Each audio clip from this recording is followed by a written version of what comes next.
Welcome to LP Outdoors, the channel with everything the outdoor world has to offer. Cool.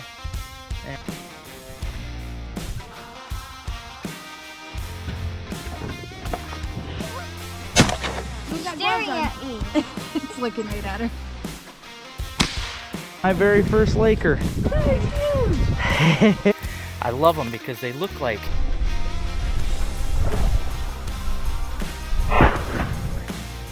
the best eating fish out there. yeah.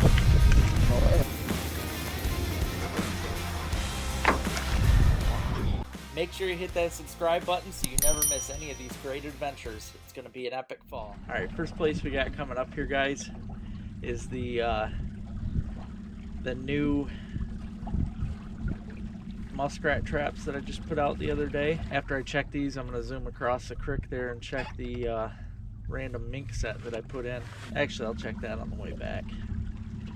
That won't be easier on the way back, but these muskrat holes, I know we're going to have some rats in. It was perfect. I don't know how I missed them the first day through, but in fact, what I'm going to do is I'm going to go to the very last one and walk back up so I'm not muddying it all up. This is the spot here where I set the two little travel loops. Now, this might have been the only rat in this hole because that bottom is silted up pretty bad right there now, so I don't think there's anything else that's been coming or going, so I'm going to pull these.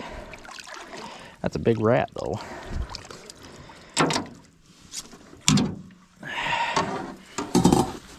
I've been driving by this spot every day, and it's starting to get on my nerves because I know there's beaver here. I could see, too, where he's got it all dammed up. He's got a beautiful channel. I should be able to cross on his dam. Be careful, you never know how deep these are. They get pretty deep. It's got a real nice channel though, if I can get in here. I'm just gonna set two of the conibears. Yeah, they're keeping it open. They've been running this a lot. Bottom's probably solid. Yep, bottom's solid. That tells you they're going through there. So first place I want to set is this right here. It's a perfect pinch point. You can see between these root systems, it doesn't get any better than that for a pinch point.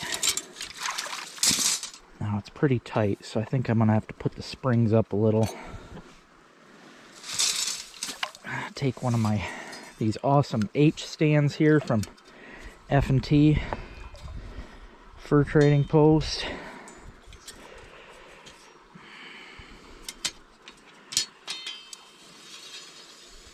There. Yeah, it's a tight fit between these roots, which is good. I ain't saying that's a bad thing. Tight fits are the best because then you know you're really narrowing it down where that beaver is going to run.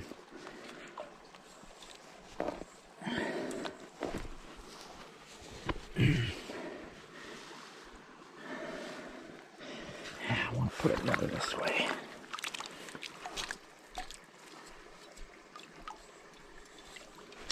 Oh. That's perfect.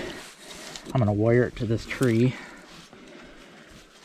This tree obviously ain't going anywhere. I want to hit that pinch spot right now. To get to that one, I'm going to get out of the water and get on that point. That's good because it's been freezing up, but you can see too they're coming and going quite a bit. This is a pretty small area, so I'm gonna guess there's only one or two beaver. I don't think it's gonna be a big colony or anything. But either way, I'll take as many beavers as I can get.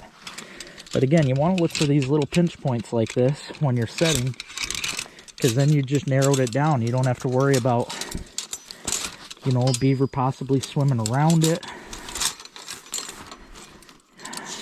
When you find these pinch points, basically for trapping anything, you want to look for pinch points. That's always your first key location.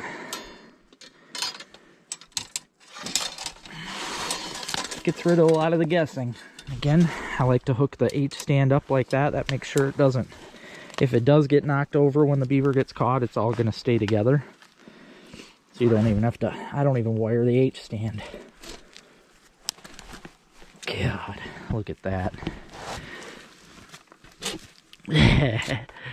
Oh, that is perfection, folks.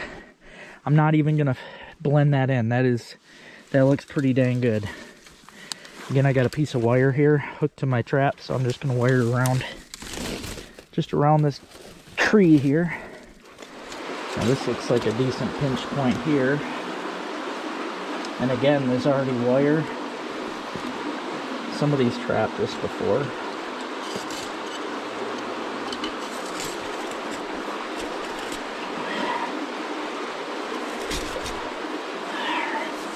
Just like that.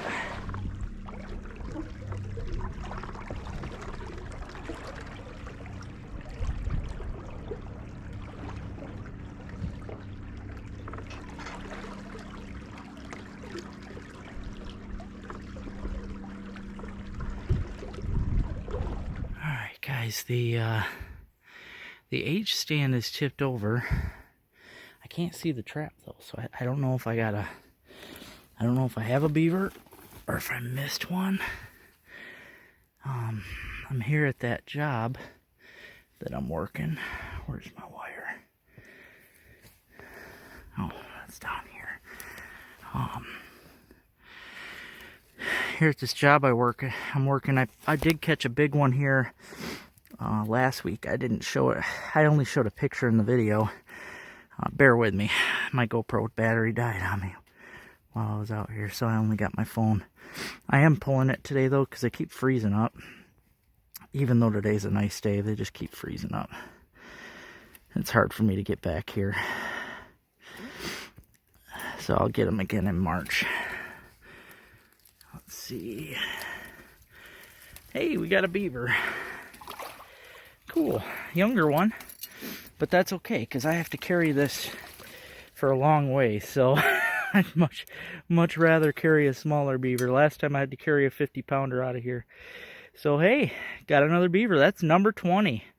That hits my goal of 20 so far. I plan on getting 50 by the end of the year. So yeah, there we go, guys. Beaver number 20. Alright guys, I just want to show you here, that right there is a mink track. This is the same spot that I caught that buck at, except I caught it over there. But the mink, there was another mink came walking up down this tree. It's always a bummer when you miss them when they're there, because you never know when you're going to get another chance. It might be a week, might be a couple days, might be a week.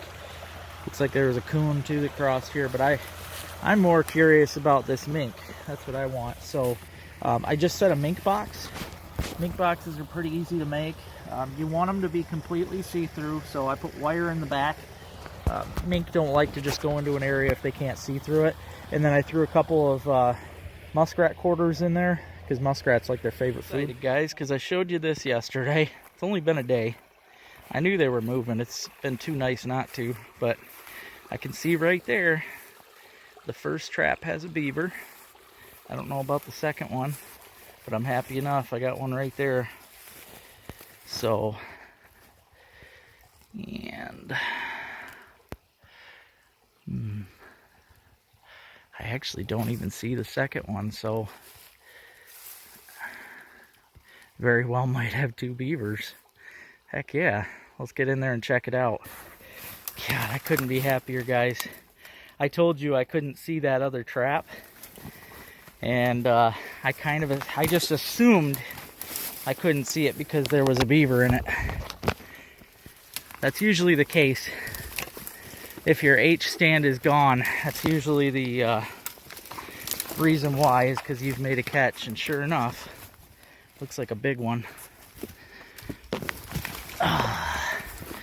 Darn right, that's a beauty. That looks like a monster. Should be able to see it down there, guys. That right there is hard to beat. And again, I'm going to set it just like I did. I had it right in this nice channel, right in front of it there, because they're coming and going. I don't know how many's in here, but it's worth setting until I don't see them anymore. So let's pull this guy out of here. Got it wired so I can, oh my goodness. Oh my goodness. Yeah. Yeah, that's a monster. Darn right, folks. So with this one and the one I got up front, that's 22 beaver. All right, folks, here's the second trap.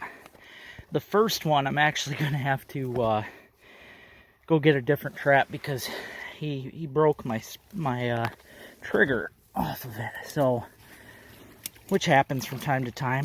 You go through triggers. This is another good beaver, both adults. Darn right, folks. That's how beaver trapping should be right there. Alright guys, there's that set again. The H stand works great. Got it set right in the middle of this channel at a pinch point again, wired off the tree. We'll get, if there's any more beavers, we're getting them. There you have it, folks, another perfect set. Ice started going out a little more today, so if there's any more beavers, which you can see clearly the channel goes right there, that's why it's sandy on the bottom. If there's any more left, they're going to be here tonight. Tell you what, for a turd, you look pretty majestic. Alright guys, some people would be bummed out when they find this in their traps, but me, I get excited. It's just a cool extra for me, and this is actually my first one of the season, which is crazy because usually I catch a whole bunch of these. So, yeah. I can smell it. I'll show you guys what I got. Check this out, guys. That's a big one too. Nice color. That's what I love most about setting culvert sets with these 160s. You truly don't know what you're going to catch. You truly don't know what you're going to get in them. I've caught, you know, out of culverts, you get rabbits and coons and skunks and possums and weasels and mink. You just never know. But that's a very well used culvert. I'm going to guess there's probably more skunks going in there, so I'm going to reset. Maybe we can get some more skunks. I like catching them. They're cool, they're pretty, they got neat fur, so, and they got the gland. Gland's always worth some money. Darn right, guys. All right, there's the remake. Absolutely perfect. You can see I bent the springs down, so they're out of the way. It's a nice clean run right there. Anything coming and going out of that culvert's gonna get smashed. Yesterday I forgot to bring my phone or my camera, so Rick was with me and he recorded on his phone, but I'm not quite sure if he knows how to send them over yet. So if he can't get it over, I did catch a really big possum. I mean, monstrous possum at this location yesterday. I'll show you in the video where I changed out this trap. I did have a 110 conibear here, but at one point a coon walked over it, so I decided to put a 160 here. Sure enough, 2 days in a row now since I did that, I've caught stuff. I caught a big possum, and then now looks like another big possum. So I'll show you. This is just a log crossing, and I'm using the Hags mount there to hold up the 160 on the log. Works great, so give it a shot if you haven't already. I'll show you what we got. All right, there we go. Check that out. Again, this is just that log crossing. The first day I came down here, there was a mixture of bobcat tracks and mink crossing this river. Everything uses log crossings, so if you can find a good one like this that everything is wanting to use, they don't cross every log, but if they find one that they like to use, you're going to catch stuff on it. So this is definitely one that the animals cross on, so I'm going to keep setting it. It's warm enough right now where we're going to keep catching animals. They're not all denned up. Yep, got another nice sized possum, so I'm going to take this out of here and yeah, so far skunk and a possum, I'll take it. Alright, there's the reset, guys. Nice and easy. I didn't doctor it up, I didn't do nothing special. So, yep, that's 2 possums, 2 days. Pretty excited here at this creek. I'll show in the video where I was making sets here the other day, and it's a little tricky to tell, you know, where the spots are and stuff, but this to me looks like a muskrat run.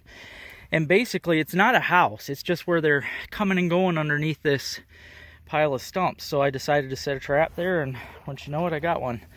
So I checked yesterday. There was nothing here, but, you know, they don't always use the same holes. It's just like mink. You got to kind of wait for them to come through. So I just got lucky enough. He come through. It's a pretty one. So, yeah, pretty awesome. Got another rat. I love it. I'll take as many rats as I can get.